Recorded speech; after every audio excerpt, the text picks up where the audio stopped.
ئێستا باس لە ئامارێکی پڕمەترسیدار دەکەین. دەبینین کە لە 11 مانگی ئەم ساڵدا لە هەرێمی کوردستان زیاتر لە 28,000 هاوڵاتی هەرێمی کوردستانیان جێهێشتووە، کۆچیان کردووە. دەکرێت بەو شێوە بڵێن ئەوانە ڕایان کردووە لە نیشتیمان، لە دەست بێزاری، لە دەست نادادی، لە دەست بێکاری. لە کۆی 28,000 هاوڵاتی هەرێمی کوردستان کە دەڤەری ڕاپەڕین بە عینەوەرگرین لە 2 قەزا و 9 ناحیە پێکاتوە، 7,800 هاوڵاتی دەڤەری ڕاپەڕین لەم 11 مانگی ئەم ساڵدا کۆچیان کردووە لە ڕێگەی دەواازەکانی تورکیا بۆ ئەوروپا و بیلاڕوس هەم بۆ ئەوروپا.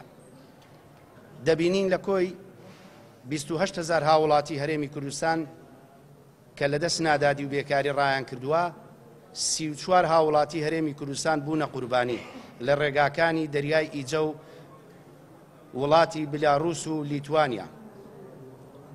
لەم ئامارە 34 کەسیە کە بوونەتە قوربانی 8یان بەردەڤەری ڕاپەڕین دەکەوێت.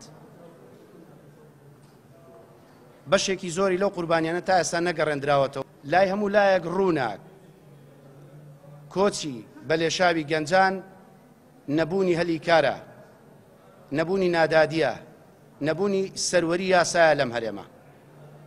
بۆیە پێویستە حکوومەتی هەرێمی کوردستان بە جددی بەخۆی دابچێتەوە، هەوڵ بدا بۆ ڕێگریکردن لەم کۆچە. کار بەم شێوە بڕوا بۆ ساڵانی ئایندا گەنج لەم وڵاتە نامێنێتەوە. ئایا حکوومەت چ ئومێدێک هەڵدەستێن لەسەر وڵاتێک کە هیچ گەنجی تێدا نەمێنێت؟ ساڵانی ڕابردوو بەشێکی زۆری گەنج بوو، بەڵام ئەمساڵ خەڵکی بەتەمەنیشی کەوتۆتە ناوەوە.